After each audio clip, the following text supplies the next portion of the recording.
Recording in progress. Hello and welcome to Mom's Work. I'm your host, Kristin Weinrich, mom of two, fourth grade teacher, and ready for the holiday season, which is my favorite time of year. I'm so glad you're here with us. Joining me today is Ruth McKeaney. She's a former Assistant Attorney General for Virginia, an author, home restorer, and homemaking enthusiast. She's the host of At Home with Ruth McKeaney on Homeworthy and lives with her husband and 5 children on Hillside Farm, a restored 1717 property near Philadelphia. Through her book, Hungry for Home, and her passion for historic preservation, Ruth celebrates intentional homemaking and the beauty of community. Hi, Ruth. Thanks for joining me today. Oh, thank you so much. What a privilege. Oh, thanks. I'm so excited to talk to you about creating a cozy Christmas and holiday season. I feel like you're one of those people who you just touch something and it turns beautiful. Like you could go to the dollar store and make a whole house beautiful with it. God, that's It's just hilarious. such a talent. I want to point out to my listeners that even if you don't celebrate Christmas, Ruth has a really great ideas for how to make a home feel cozy and welcoming in the winter and at any time of year, and how to create family traditions and memories to last a lifetime. So even if you're not a Christmas celebrator, you can still listen to this episode with kind of the quote-unquote ear of a cozy winter, not just Christmas. Before we get started, Ruth, can you please introduce yourself to our listeners? Because you have a lot that you have accomplished. So take it away. Oh, thank you. Well, I sure appreciate it. It's interesting. What I find is that the things you start out doing, you don't necessarily end up, and yet it all works. It all works together. Right. I started out actually as an assistant DA in Virginia, and then I went to the Attorney General's office. But I think all of that trial work, which I used to think was part of my past, it's interesting how, in hindsight, it's all working with what I'm doing now. Isn't that interesting? Like the skills It you're is. able to translate. Uh-huh. Totally. My husband and I moved up here in the Philadelphia area when we'd been married 3 months. Wow. Okay. I was 30, and I had wanted to become a judge, and my husband came to me and said, "Hey, I want to go work for my dad. Do you mind if we move to Philadelphia?" And that first year, we lived in 9 different places. Wow. 9, did you say? 9. 9 The in number 1 year? 9. We stayed with whoever would keep us because our home had not sold in Richmond. Just And from couch to couch to couch, right? literally Air mattress. air mattress, Yeah. in-laws, you name it, we stayed there. And were your children born then or no? No. Okay, I mean, that's a blessing. That's a blessing. We had only been married 4 years, 4 months. Okay. And I got pregnant during that year. So Okay. it was, that's what started the whole journey of flipping, actually. We had met with a realtor who I had gone to a Bible study on the main line area, and I knew where I wanted to live. And we met with this realtor. She asked what we could afford, and we told her, and she burst out laughing. Oh, you're like, thank you. And exactly. Thank you for the vote of confidence. You can't live here. Great. I know, exactly. If you're a realtor, I highly recommend that's not the tax. Be more creative. Exactly. So she called us 2 weeks later and said, "Are you afraid of hard work? I'm going to take you to what you can afford." And she took us to it's called Banjo Town. It's off of the giant estate by the Willows. It was in the Philadelphia store. Not Chanticleer. No, but it's that estate right next to it. It's what owned all the property. Androssan? Is it that? It's the Philadelphia story. Anyway, there's I know what you mean. houses. Yes, there's 6 small houses, all in a row that the help used to live in. And it was about 150 years old and was sliding off the foundation. And she said, "This is what you can afford." And my husband said, "Let's go to Home Depot." And at the time, I was having my first baby. Okay. And I about lost my mind. And I said, "I'm a lawyer. I don't hang wallpaper." Right. Not that I was saying that I was above that, but I didn't don't think know that how. was a skill set. Yeah, it was not one of my skill sets. And did your husband, was Bob handy or not really? No, but what Bob is not afraid of failure, and he will work harder than any human being I've ever met. So that's a skill set in and of itself. It's a skill set in and of itself. Well, over that year, we restored the house, and that realtor returned to our home and said, "I can double your money right now."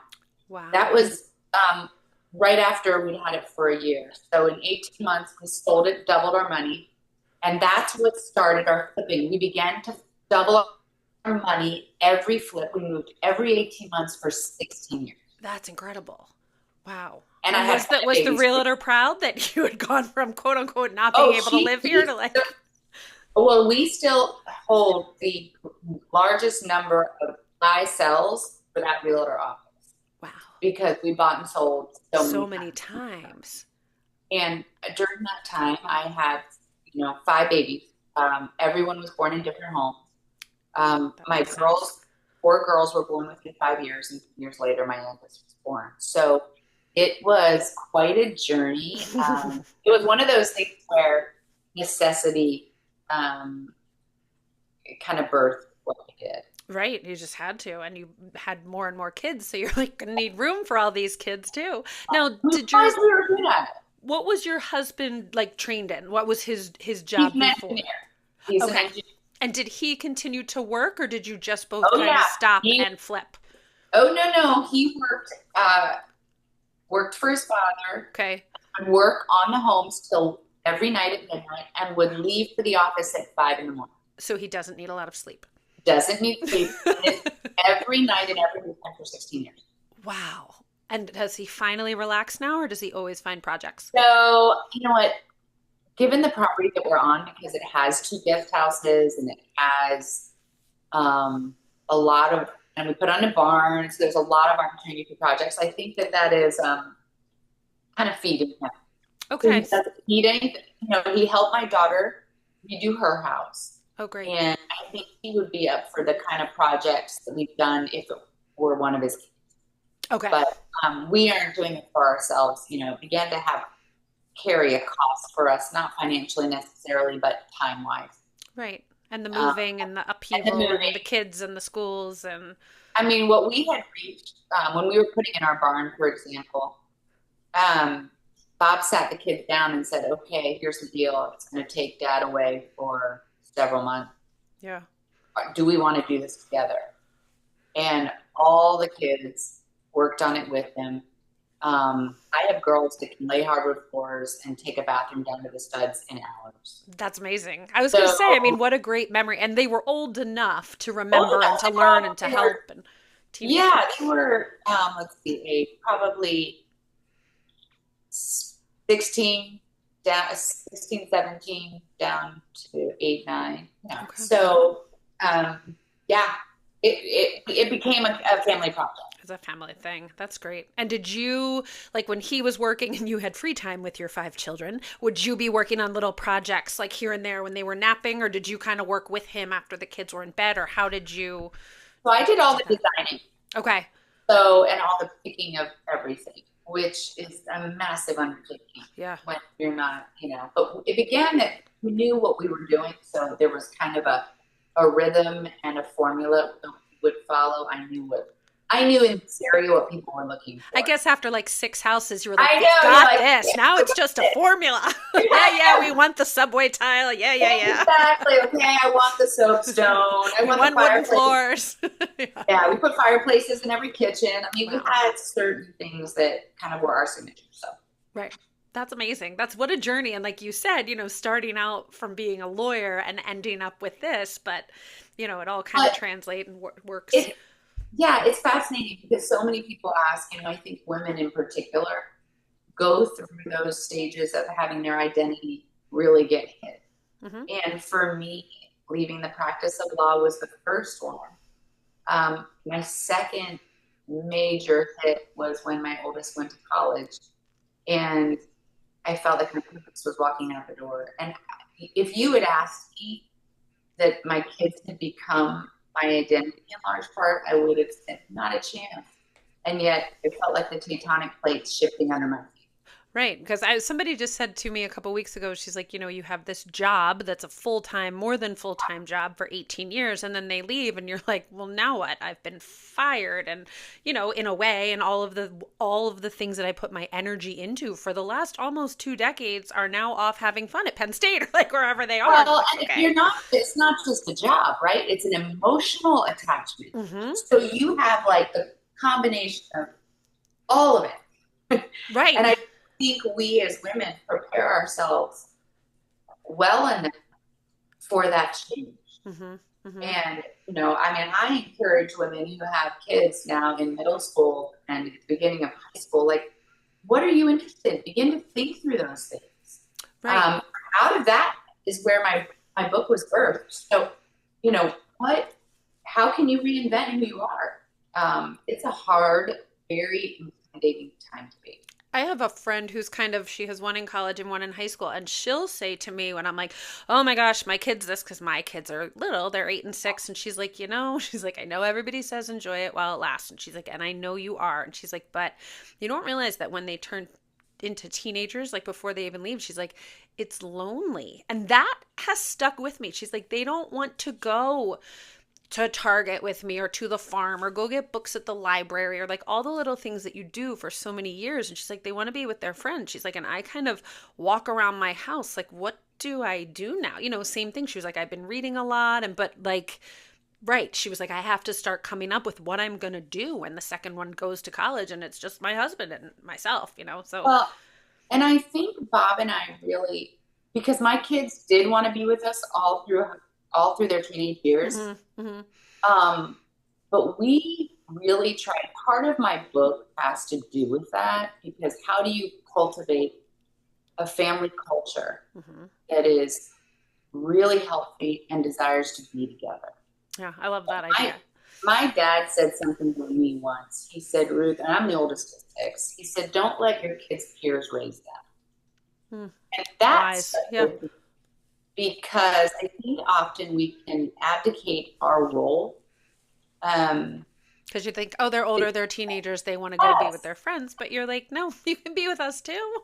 Yeah, and we started from when they were, toddlers. We read together as a family. We still do it. Yeah. So, it's just something, and there's game nights, and if you were to ask our kids, given an option, who they'd rather be with, they would choose to be together as a family. So that came about with a lot of heart. Right. And a lot of thought, it sounds like, from the beginning. Because I actually have a question for you, because when I was reading your book, that stood out to me, how you talked about you have to think about the traditions and the family culture that you want to create. And I always kiddingly say, because same thing, like, we love to be with our kids. At times, I'm like, I need you to not be near me right now. But, we love it. And I'm like, if we could, like, I say it kiddingly, but I'm like, if we could just go into a plastic bubble, like, I'd be happy as can be. Like, and again, they're little, but I love that feeling of like, it's us and we're kind of a team and we're like against the world together. And I'll say, like, are you still going to come back? And, or I'll joke with my kids, like, well, when you move in across the street, they kind of like smile and roll their eyes. But I'm like, I hope they do want to live near us. And I hope that they do still want to spend time with us and, also have their own life. But I think that's why you have a family. Yes. And, someone said something once, I was speaking somewhere. I said, my thing is, you have to intentionally create your family culture. And someone said, oh, we don't have a family culture. And I was like, oh, yes, you do. You just haven't thought about it. Is it what you want it to be? Right. And, we were giving counsel when we first got married, and an older couple took us out to eat. And they said, sit down as a couple and write a mission statement. Who do you and Bob want to be? What do you want your family to look like? Not boy, girl, and that kind of thing, but what values do you want to instill? Because it will begin to form your decision-making as a family. Right. That was really wise counsel for us. It's a great point. And I think I read, did you also write in your book that you kind of sit down and write with that mission statement, sort of like a motto? Because I've started saying to my kids, because we haven't done it yet, but I'm like, Weinriches don't give up. Like, that's just what I say to them. And I'm like, I want that to become like, and my husband will say to my kids, no matter what you do, no matter what decisions you make, you can always come home. We will always love you. Nothing will ever change that. I'm like, I think, you say it every night or you say it whenever, but I'm like, they're hearing it. And I heard a quote one time, what goes in early goes in deep. I'm like, again, they're young enough that, and I think we'll probably still say it to them for years and years. And they'll be like, Mom, we know, stop, but I think it's important for them to hear that, like, it's us against the world and we're a team, and no matter what, we love you and we support you and all of that. So I really liked that because I feel like this idea of family culture is not new, but new to me in the last year or two. And it, like, I just never put a name to it. And I'm like, I love that that is what it is. It makes a lot of sense and it's something to really focus on. So, well, because too, when you've got all toddlers, right? I had 4 under 5. yeah. You're in survival mode. You're not thinking, what's my mission? What's our motto? Yeah, motto is exactly. get through the day. Exactly. But your posture in how you're walking through it is cultivating it, whether you realize it or not. Mm-hmm. And so it was important, even if I wasn't sharing with the kids, that I knew what I wanted. That meant get down on the floor one more time and play another game. Right. Read that the book, meant, you know what I'm art. saying? Mm-hmm. Like, yes, read the book, do the hard thing, do the stuff you don't want to do. Right. And I, my thing too is the idea of this is whether you were a working mom or you're a stay-at-home mom. Mm-hmm. And I get very, because I haven't been both, but I did have a big career. I think there is this invisible line between the two. Mm-hmm. And it should not be there because we all have the same responsibility and role and love for our children. Right. And we're all working. Everyone is working no matter what. So, yeah. All good stuff. Look at us in the first 15 minutes. All right. So I have just a couple more questions for you sort of as a person and as a mom, and then we'll get into our win and challenge of the week. So I always like this question, and it's different from a hack because it's what is the best parenting advice that you've ever been given? I feel like a hack makes your life easier, but parenting advice is like something that you live by. So what is the best parenting advice, either that someone has given you or that you would give to someone? Either way. Mm-hmm. I love that. It's a couple of things. First, what I just said is know who you want to be as a family. You will form all your decision making as a parent around that. Mm-hmm. Secondly, is to give a lot of grace and yet be very firm. I like that. And our thing is play hard, love hard, discipline hard. Like it's all in there. And my dad kind of he likens scripture where he says, truth and grace. If you lean too heavily on one side, you're going to cripple somebody. Interesting. And so that combination of loving that child through things is really important. The other thing was I called my dad once when my oldest was 3, and I made a statement to him, and I said, she is such a whiner. And my dad said, no, sweetheart, she's whining. And he said, you have to, you're not understanding yet, is they're going through seasons. Mm-hmm. And the minute you see them strictly as a whiner, you now view her through a lens that has no hope or doesn't focus on the positive. Your kids are ever changing. Wow. He is a wise man. Oh my gosh. Yeah, keep going. Go ahead. I'm learning. My dad is unbelievable. Yes. And I will never forget that conversation because I began to see, wait a second, and it changed my posture. And once you change that, your approach is different. You discipline with hope, which is very different. And so, I don't know. Then just stop jumping off the couch. You're like, so this is why we don't do this, because we don't want to hurt ourselves and we don't want to ruin the furniture. I don't have a kid that's going to be rebellious for the next 20 years. Right. I have a kid who's learning. Right. So it just changes the way you approach them.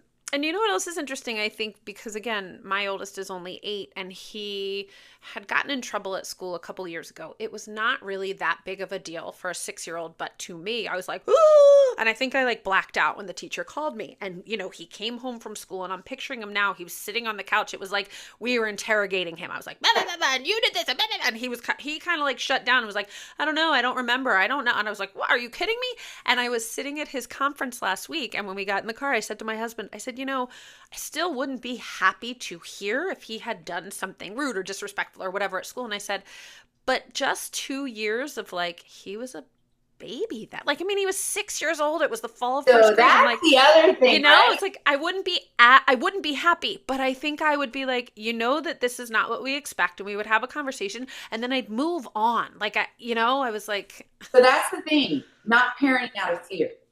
right. So, which I think so many parents can do. I'll give you one little example.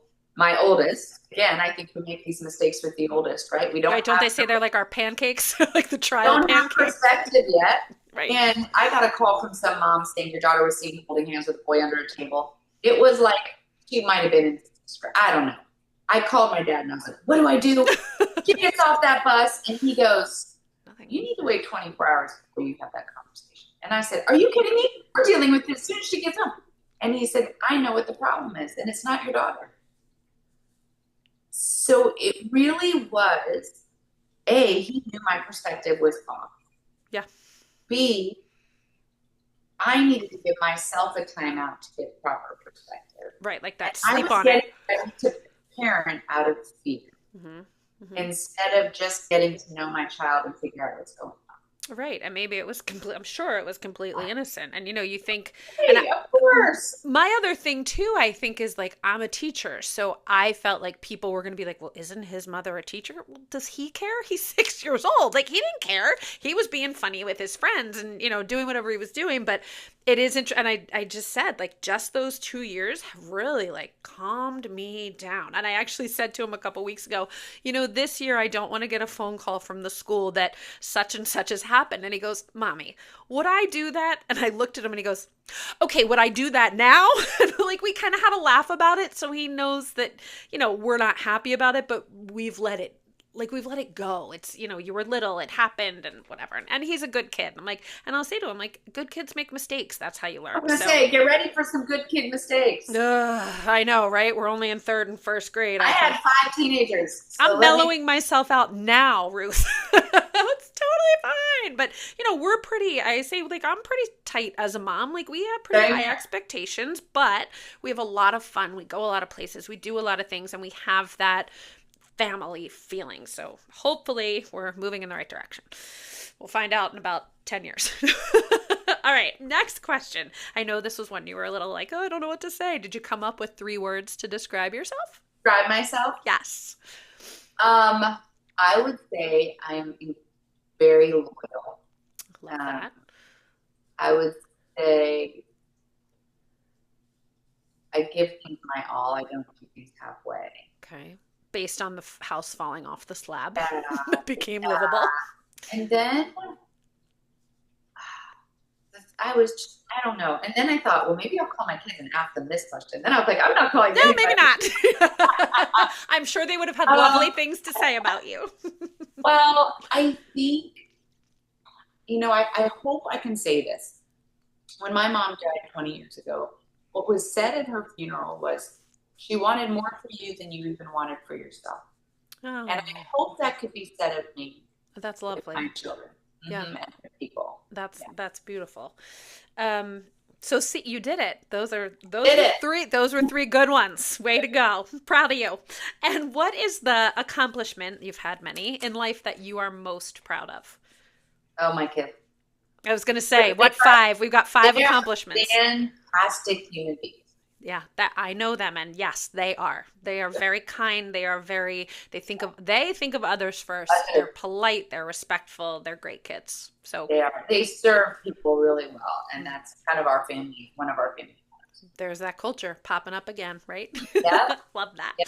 All right, well, let's talk about our win and our challenge of the week. Would you like to do a win or a challenge first? Up to you. Oh, it doesn't matter. Okay, I'll do a challenge. Okay. My kids leaving after Thanksgiving. And where are they? Like, because are they all spread across the country, or are they close-ish? My oldest lives over by Conestoga. Okay. It's an area near where we live, but it's like 10 minutes from us. Which is nice. Great. She's been out of college for 3 years, and she's married.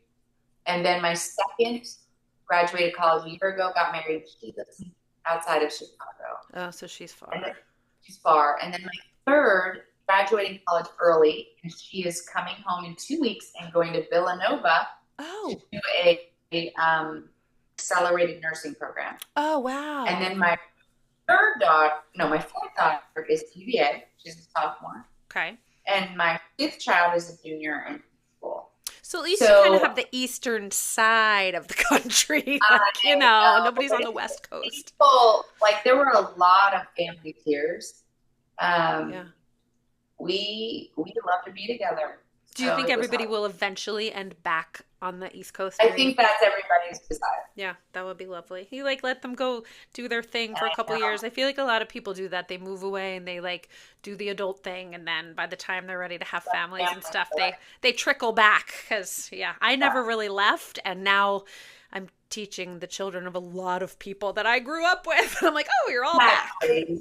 Wow. So crazy.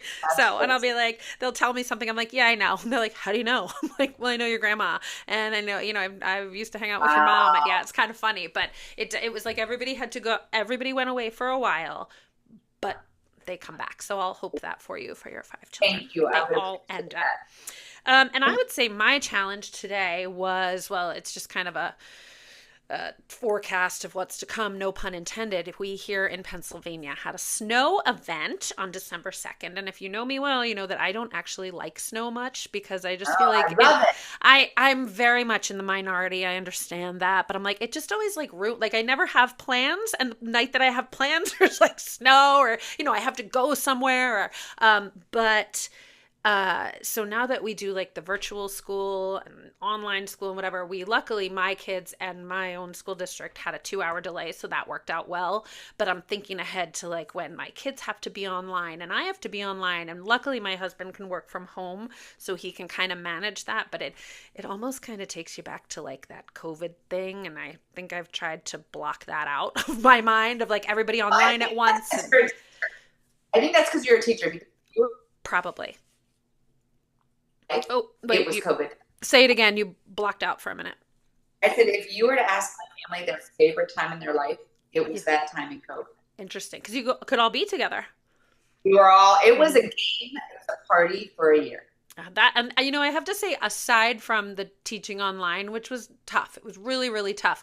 My kids were 1 and 3 at the time. And I said to my husband, we say it often, I'm like, I don't like remembering that time just because of kind of where we were and how frightening it was. But I said, our kids, we were this happy little unit. Our kids didn't want to be with their friends. They didn't have friends. They were babies. You know what I mean? And we got to spend all this extra time with them. I feel like all we did was go for walks. We just walked at a different park and path, and they were happy as could be. They were at home with mommy and daddy. So there is a part of that doesn't involve an online teaching that is special. That's why I say that's a caveat. And obviously we didn't experience what so many did. Right. For us, it was just being together. Right. And there was something a little special about it. I don't really want to go back to that, but there is something, and our kids don't remember it. So that's kind of nice for them too. They know about it because we talk about it, but we have those memories, but they don't remember wearing masks and not being able to see people and all of that. So I guess that's lucky for them. And okay, so your 5 accomplishments that you are proud of. Lovely. Oh, I'm sorry. I'm moving backwards. All right. Challenge. What was your win? My win. I think that I made it through saying goodbye to all my kids. And will they be back for Christmas? We will all be out west together on a ski trip. Nice. And how long will you get to be together? A couple weeks, a week or 2? Where we're all together, 5 or 6 days. Okay. Then we're spread out. Some of us are together for 8, longer. PTO enters for the kids that are working, so it's messing with my mojo, my plan. Right, work's getting in the way of everybody's fun. Work's getting in the way of everything. Darn it! I know. And then I think another win is, it's just continuing to figure things out with the book and the show and things like that. So. Yeah, fun. And I think my win this week is similar to yours, kind of coming off the quote unquote high of Thanksgiving. We had a really nice, I jokingly told people, we saw a lot of family, we ate a lot of food, and I watched a lot of Hallmark movies. So it was just, we went to Longwood Gardens, which is a botanical garden near here, and they light up the all of the gardens with Christmas lights, I think over 1 million of them, and you go at night and it's beautiful. That we do that every year. So we did that, but we also spent a lot of time at home and the kids played nicely together, and I was watching my Hallmark, and we started we took out the Christmas books and that kind of stuff. So it was just really a nice, relaxing time. So now I'm like, and now Christmas is only 3 weeks away, so you don't have that long to wait, Ruth. You'll see them again soon. I know. We're leaving. That's the nice about the fall. You got like Halloween, and then a month later Thanksgiving, and a month later you've got Christmas. So there's always something to look forward to. Then January lasts for like 85 years. So, All right, so let's move into our cozy holiday. I'm so excited to talk about this with you because I just feel like when I look at your videos and at your pictures, like it just screams cozy. So teach us your ways. When you think of cozy holiday, what do you picture? What does that mean to you personally? So I talk a lot about this in the book, right? So Mm-hmm. for those of you who don't know, when I wrote a book called Hungry for Home, I did our family traditions over the course of the year, family recipes, gardening, entertaining, and decorating. And the biggest part for me was giving a tool to families to create those kind of traditions around home. So if you're talking Christmas in an isolated, what we do, well, first of all, and I think I did a tip Tuesday on my Hungry for Home Instagram the other day on the smell of home. So think home has to hit every sense. So smell is one. Mm-hmm. Sound. We've got Christmas music, instrumental, whatever going all the time. I mean, my son wakes up and Christmas music's on the minute. Texture, like I take out the furs, I take out all things cozy, plaid, wools. But then it's about the anticipation of the holiday and how we build that. I walk from Thanksgiving on, we have 2 doors into our dining room. I wrap them like giant presents. Oh, how fun. So you're not allowed in our dining room until Christmas. Okay. And everyone knows that's where the wrapping is taking place. Okay. So it's the wrapping station. It's the workshop. It's a wrapping station, but the doors are wrapped like a present with big bows and everything. So fun. And it just becomes this, oh my gosh, what's behind the closed doors? Uh-huh. We do this reading every day of Advent, which just kind of recenters my family on why we're celebrating it together. Then on Christmas, like I've talked about others being the focus of our family, since before Bob and I got married, for 28 or 29 years, we have delivered about 400 sweet rolls, cinnamon rolls on Christmas Eve to different families. Yes, I saw that in the book too, and that's quite the operation. It's an operation. And you do it on Christmas Eve. We did for probably 20 years. Okay. On Christmas Eve. But now that we travel about a week before Christmas, we do it ahead of time. So like we just did it this weekend when my kids were home. Oh, fun. We froze all the cinnamon. And then on Christmas Eve, I'll tell you what we did for 20 years. Now we do them a week before Christmas. Okay, that's fair. We as a family go out and deliver to however many families that is. The rolls are frozen. And there are instructions on each container of rolls. They have to let them rise Christmas Eve overnight. Okay. Then heavy whipping cream with instructions on how to pour the heavy whipping cream and bake them. And so we've done that for 28 years. Wow. And then we get home from that. That takes several hours. I bet. We get home and we get takeout Chinese. Love that. And we have china in my dining room and all the candles are lit. And then we watch everyone sleeps in the living room on Christmas Eve. Now there's 9 of us. Yeah. Everyone sleeps on the floor or on the chairs. We watch White Christmas and all the sleep and sing. And then one of the godmothers of my kids always gives a gift to them. And when they wake up, those gifts are at the bottom of their sleeping bags. Oh, fun. The first thing they open. Okay. And then we start our Christmas Day tradition. But it's a real layering of anticipation. Yeah. Oh, for sure. Now, were you able to, clearly you were, when they were little, did it take a little more time and a little more, like, has everybody always been helping kind of since they were able, or did they, they probably couldn't wait Well, to because be then we part? did it with my father.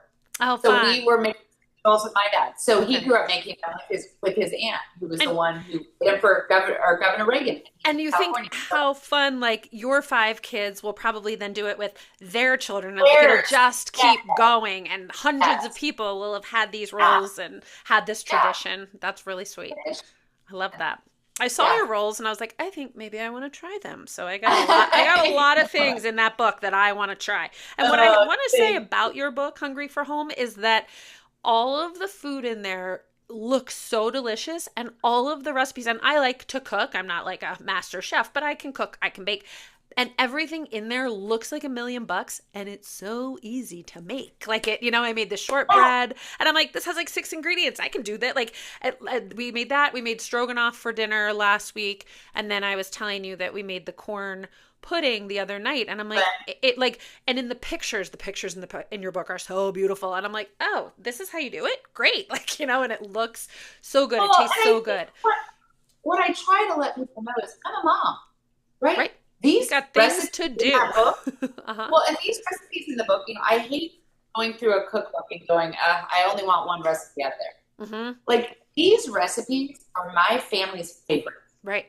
So my kids, in fact, in the Ruth Barely Baked cookies, which is like the most famous of my recipes, my kids are like, seriously, Mom, you're sharing the recipe? And I'm like, this book is about blessing people. If I can't eat my recipe, I'm not blessing people. Right. Nobody else can share it. Exactly. Yeah. But yeah, they're great and they're easy. And thank you for blessing us with those recipes. Absolutely. My family appreciates it. Birthdays are the other big thing because I don't know if you remember from the book, but how we do birthdays, we are very intentional. Yeah, this is fun. Tell everybody Well, what you do. when you're sleeping, we find out before your birthday what your favorite color of the year is. Okay. And we order about 100 balloons.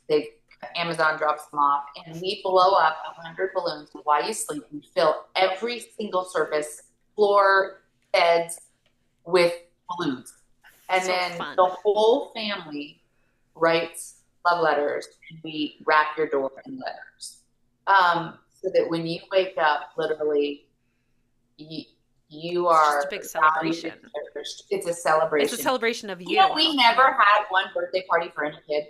I love that. So we, as a family, yeah, go to dinner, and we go around the table talking about that child, what their gifts are, their strengths are, where we've seen growth.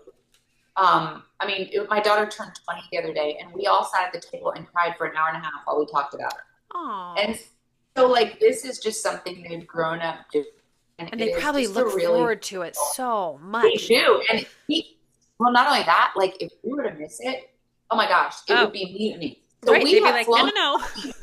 We've done this 19 times. We will continue to do it for the rest of my life. We have flown to Chicago to college and done it at their college. Stop. That's awesome. So it's a big deal. It's a big thing. And I was going to add on to what you said. A tradition that we have is we used to do it starting February 1st, but now we've just done it like the week leading up. So let's say February 7th, we cut out hearts and we'll write something that we love about our kids. And when they go to sleep, we tape it on their door, and then they wake up and they're like, what did you write today? So then they have 7 I love hearts. that. Yeah. So that's another. You got to figure out what works for your family. Right. And that's another little, something. And then I think we forgot last year, and on February 8th, my son was like, so we had to double up real quick. He was like, where are the hearts? I was like, oh yeah, right. Okay. But yeah, and it's so easy, but those are the things that they remember. So, all right. So looking back to your childhood memories, and it sounds like a lot of your memories and special things that you did are what you do with your kids. So I imagine the memories are kind of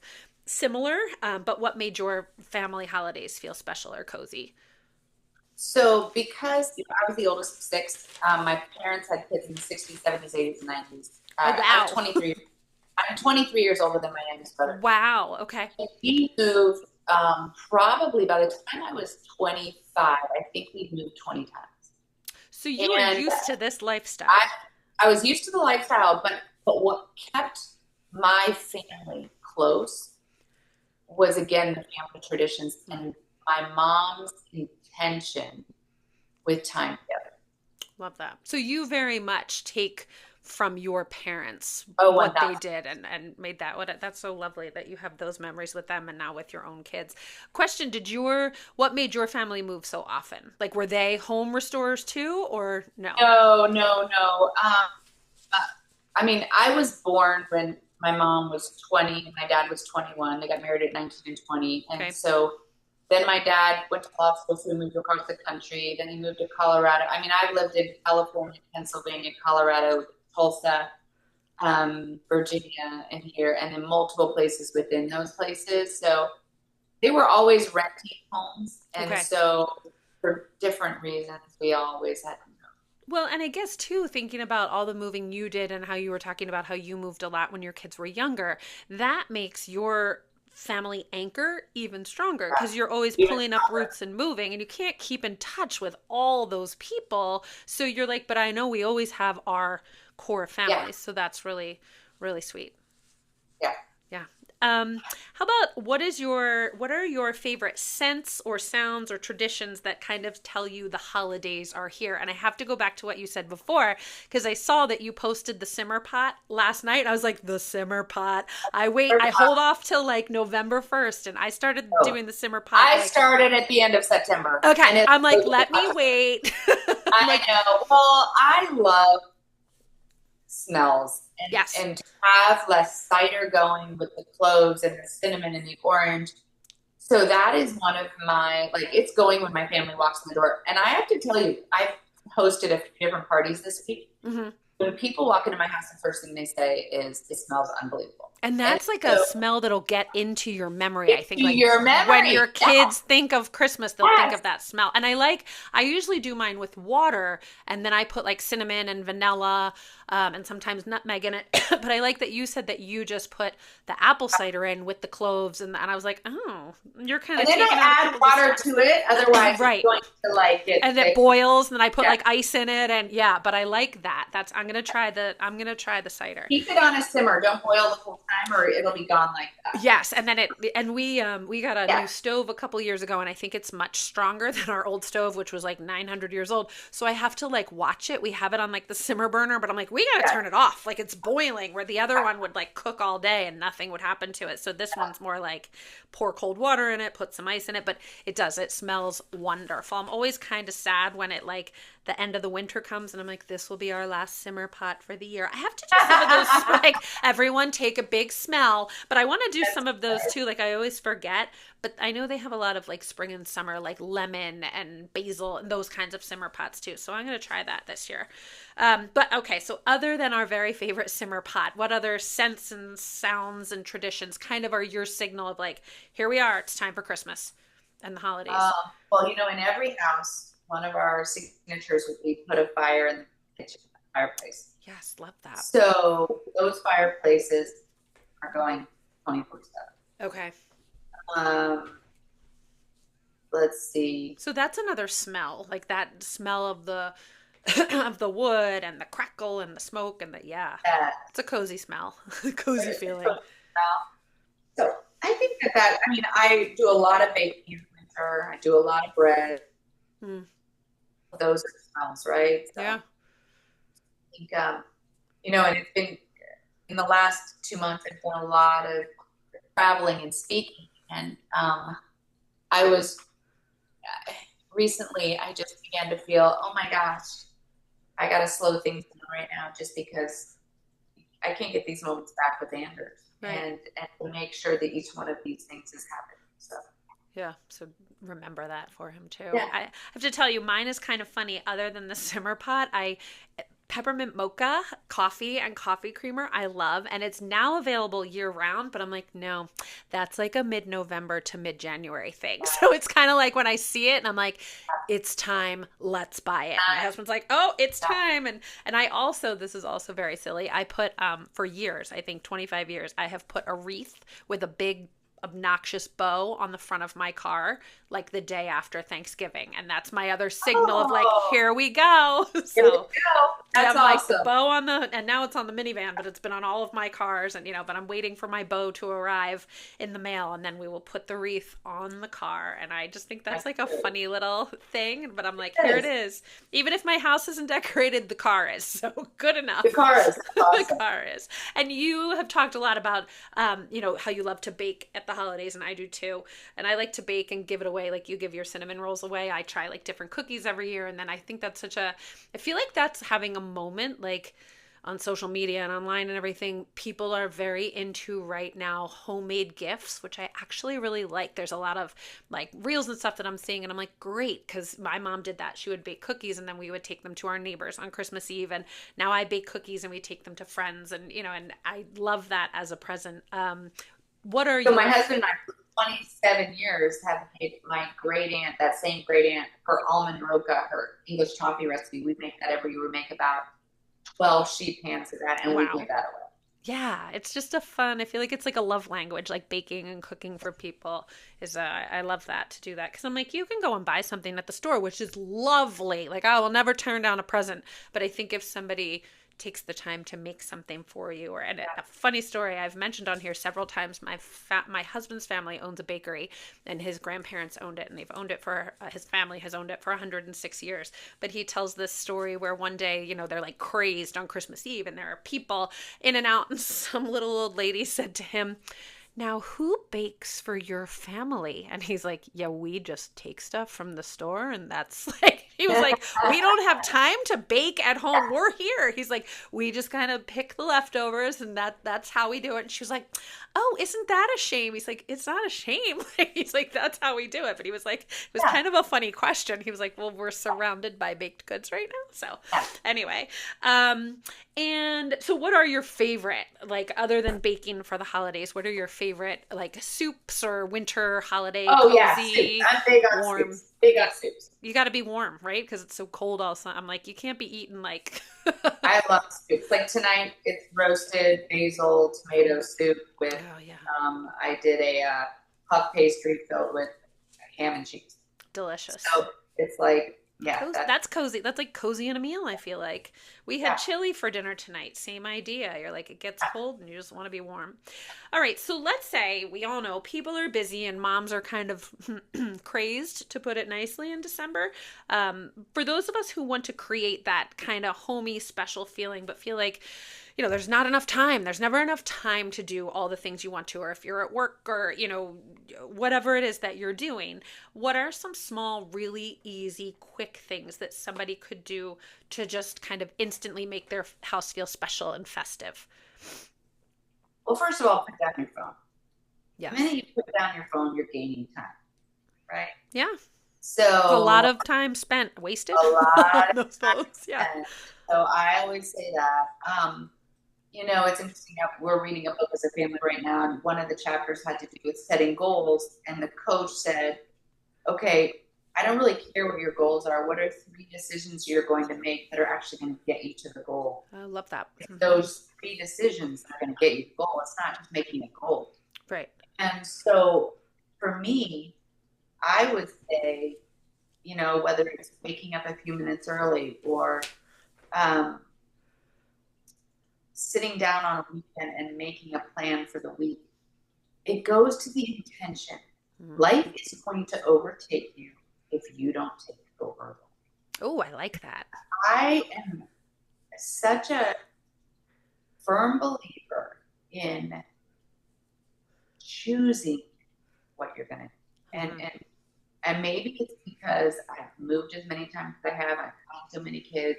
If I had not been intentional, we would have been playing catch up for 16 years. Right. And so sit your kids down and say, okay. I mean, I have sat my kids down and said, what's our bucket list for the next few weeks? What was our bucket list for the week when the kids are home for Thanksgiving? What do we want to do as a family? Like, otherwise, guess what? You spent that time doing dishes and getting everything done.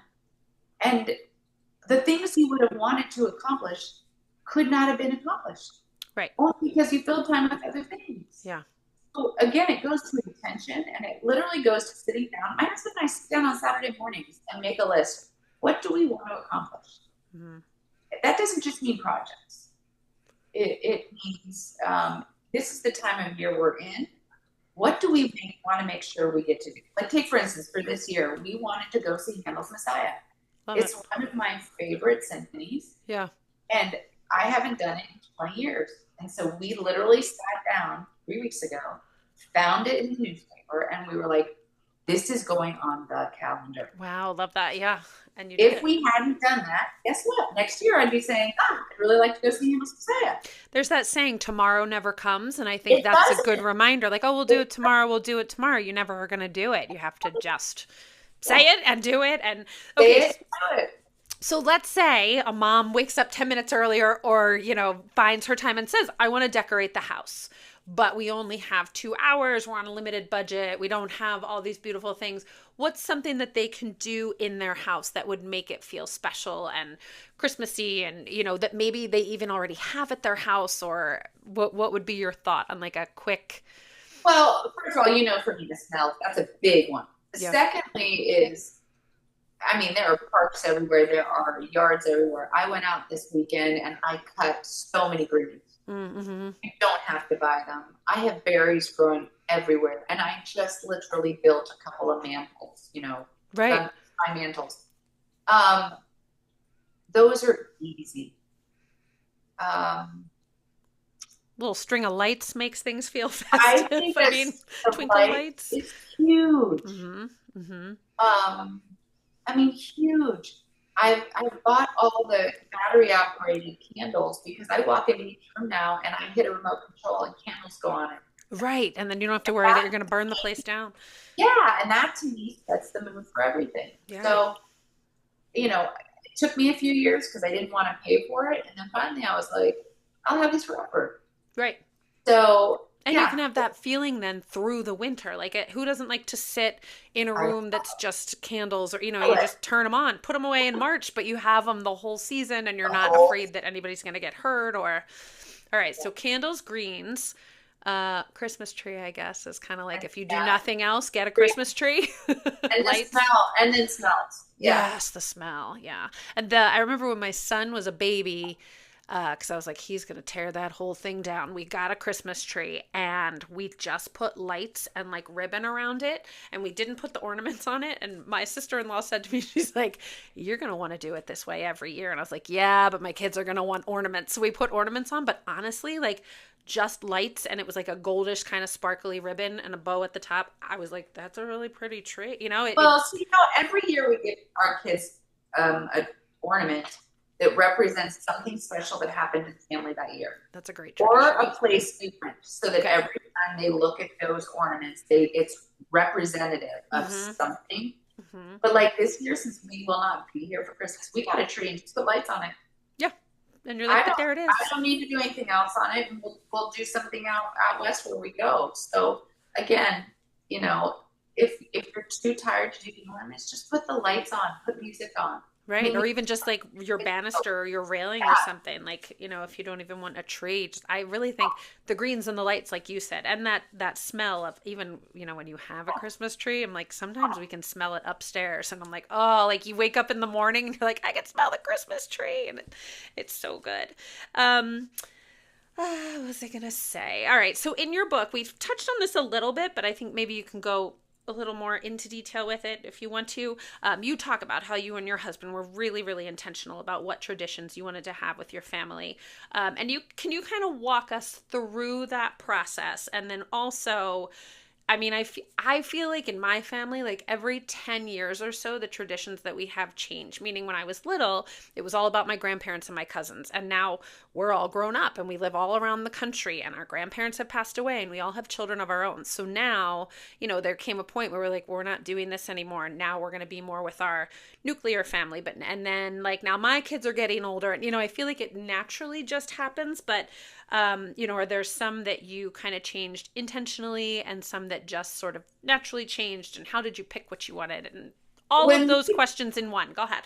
So when we determined what traditions we wanted, first of all, that's an ongoing conversation, right? But when we decided, it had to do with our nuclear family. It had nothing to do with the extended family. Okay. That wasn't that we didn't do like we had this huge hunt. We've been for 51 years with our family for Easter. Wow. Take that out of it. Our discussion on traditions had to do with our nuclear family. And what we did was kind of have conversations that kind of went like, what did your family do that was formative for you, that you would like to see continue? Now, I have a husband's family who they didn't really have a lot of those things. Okay. So he was like, whatever you think works, we do. and which I give him a lot of credit. But, his family, it was, they're big on hanging out, watching football or golfing together. But it wasn't the kind of intent that we wanted to do. So then I began to just kind of, when I hear something that was, wow, that's different. Wow, that aligns with the things that we want to instill in our kids. Then we'd adopt it or change it up in a way that, represented more. Right, and worked for you.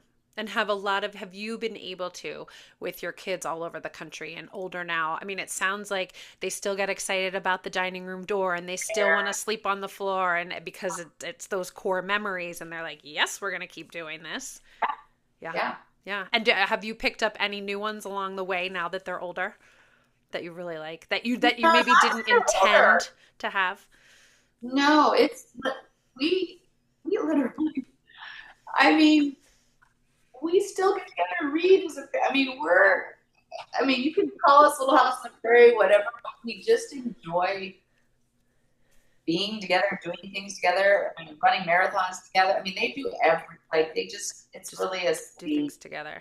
I love what you're saying. Like, I feel like that's what every family hopes for, but maybe not everybody really knows how to make it happen. How to get there. Yes. Yeah. And I think not be afraid. I've tried to encourage people who are like, well, that didn't happen with my family. And, there's a lot of dysfunction or there's a lot of this. And I'm like, but guess what? You're going to be grandparents. You get started. Right. You can make the decision. Yes. So never be afraid of the first to try to implement things. So. I like that. And I think too, another thing is, I know I've heard people say, when your family is starting, whether it's when you get married or when you have kids, again, you can take the traditions you like and not take the ones and leave the ones that you don't like. But it's your decision. So I did a reel today on Instagram about how we don't have Elf on the Shelf. We made a conscious decision before my son was born. I was like, this is not something that I want to do.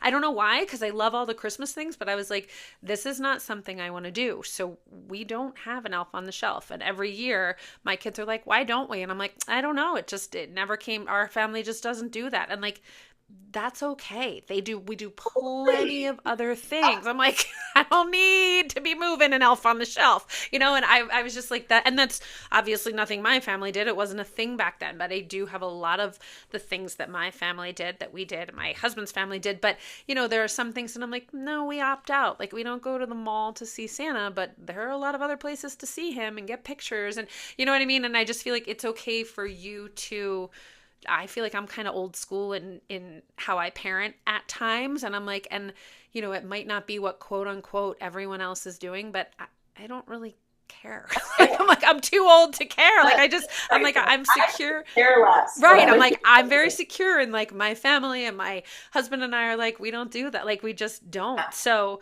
I think that is also important for people to quote unquote feel that they have permission to be like, everybody else is doing it. But guess what?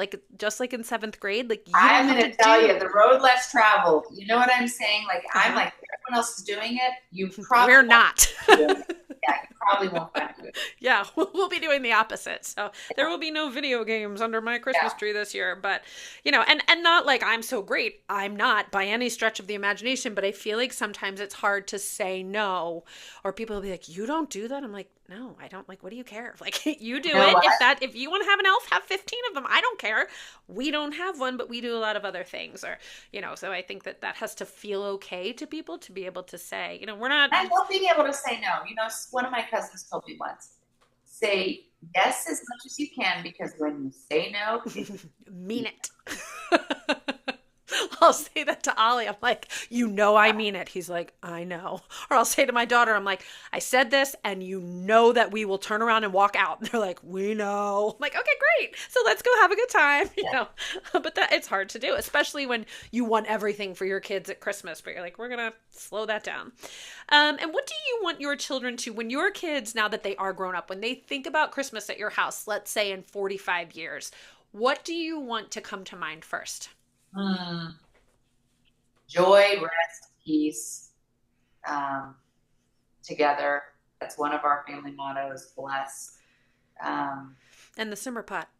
and the simmer pot. That's a perfect holiday, perfect memory. Yeah, I love that. And I was saying to somebody before, actually, in an episode that's coming out after yours, I said that I feel like your Christmas memories eventually just become one big like memory of Christmas morning. Like I don't remember when my son was 2 or my daughter was 4. It's just Christmas morning. And every year you just add to that memory. So it's like just one big feeling or one big memory. It's not a specific, like they No, open it's this an present. emotion. It's an Yep. emotion. For sure. And the smells and the sights and the sounds and the Yeah. feels and all of those good things. Let me wrap this up for you. How did you approach, this is good, gift giving in a way that kept things, because, you know, I think we all want to give our kids the world on Christmas, but I'm like, my house does not fit the world. So we're going to need to pull that back, you know, and I want them to enjoy the presents that they have. And if it's just pile after pile after pile, they can't like see the forest for the trees. And I know that people do that, like something they want, something they need, something to play with, something to read.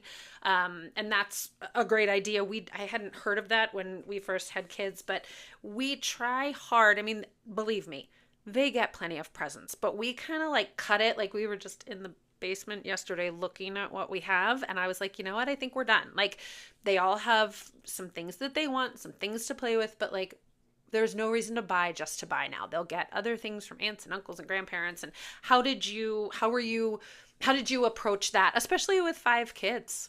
Well, Did when you they have a were formula?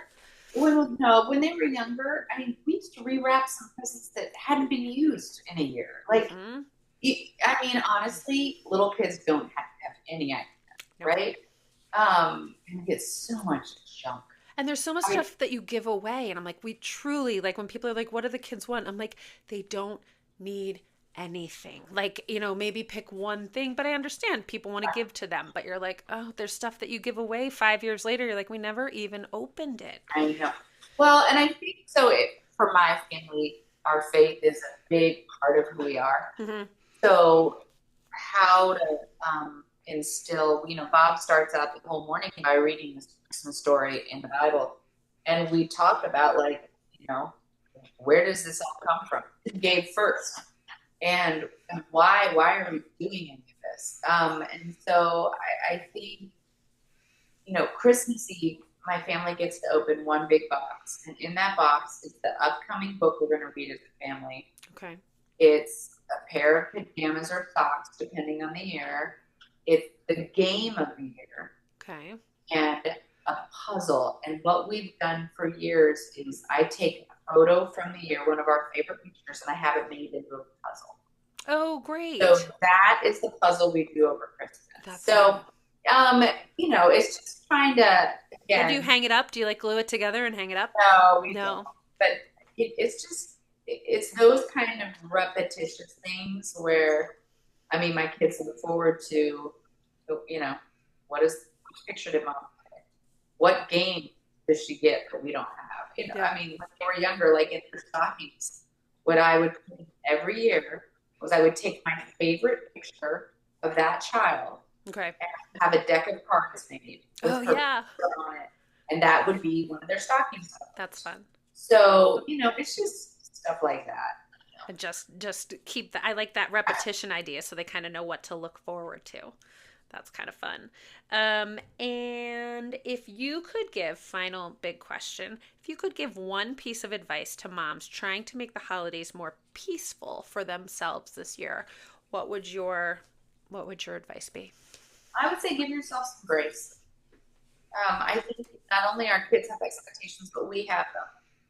And if we slow things down and, grab a kid, grab a grandchild, bake with them, do more things that have to do with your time instead of the frantic, figure out a way to slow it all down. Yeah. And if it doesn't get done, it doesn't get done. And nobody will know any different. I feel like nobody knows. Nobody knows if they didn't get that present. Or mom, I really believe set the tone of the house. Say that again. You cut out a little bit.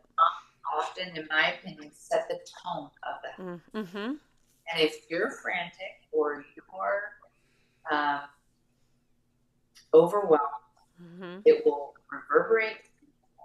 And so I try to really just quiet things down, my own spirit, and then just say, okay, who needs to be blessed how this week, and figure that out depending on the kid, and then try to figure out how to do it for them. I feel like you learned a lot from your father because you have a lot of really good advice to give. So thank you. You appreciate it.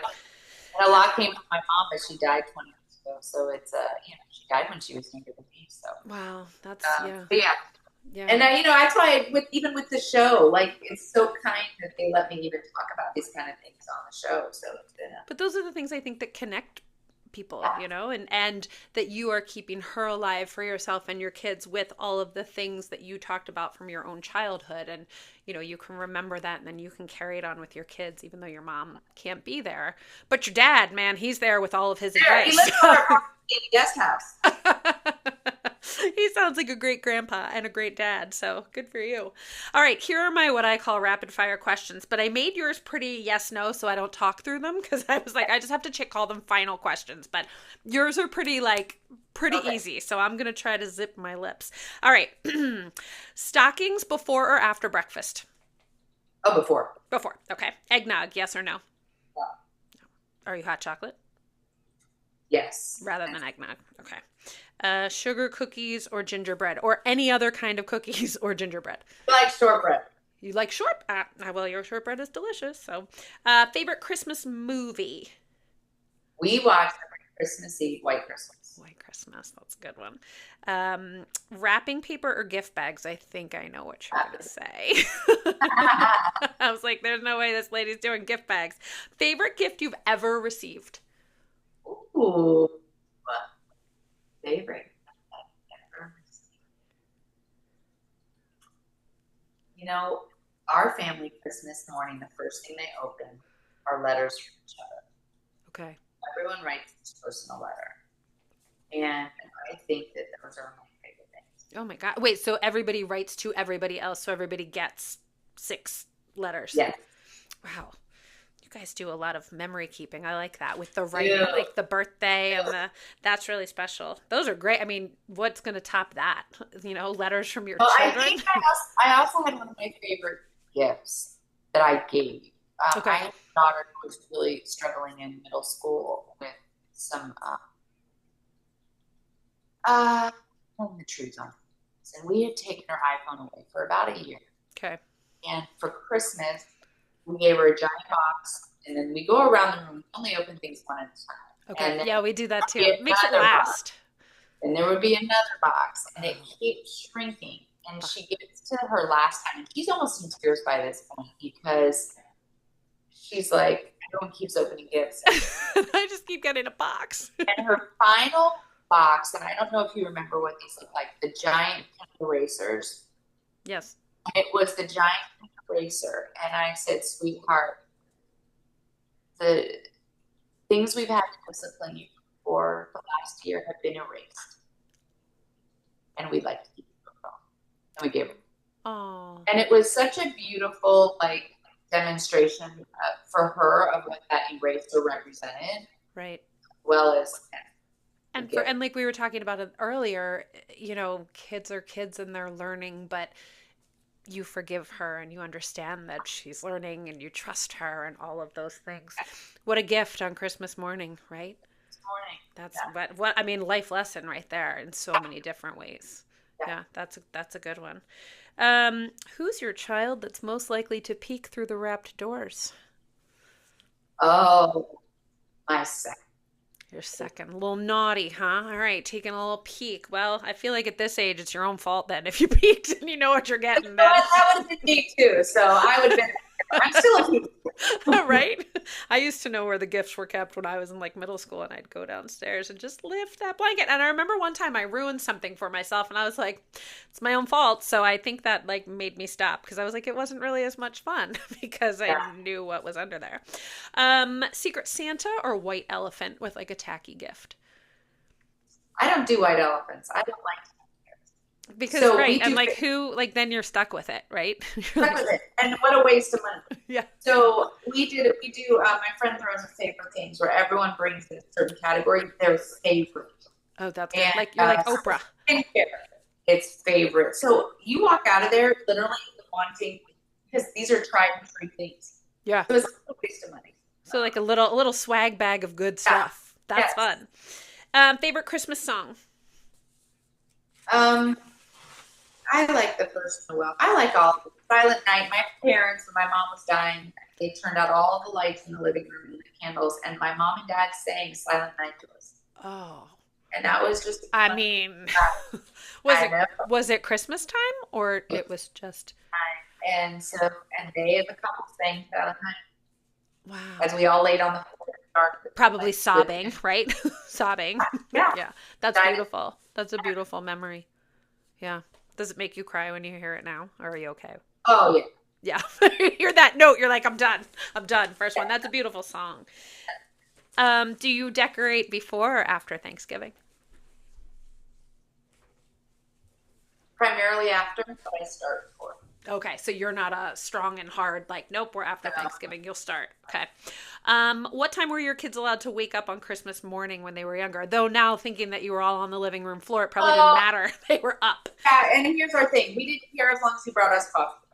Oh, good enough, right? So it could be 3:30. I remember, waking up at like 2 o'clock in the morning and being so excited. And I guess I went back to sleep, but it felt like I just like laid there all night. We were 6:30. We were allowed to come out of our rooms, and that just felt like an eternity. But yeah, but coffee, that's a good one. I should tell my kids that you can let's sleep in a little. My daughter usually sleeps in and my son wakes up early and we make him wait and he's like, when are we gonna wake her up? I'm like, a little bit longer. We also let them do their stockings when they were early before they woke us. Oh, so they could do that on their own. Could do that. Okay, that gives them They something. want to wait till we're all together even for that. Yeah. Yeah. But they have the option.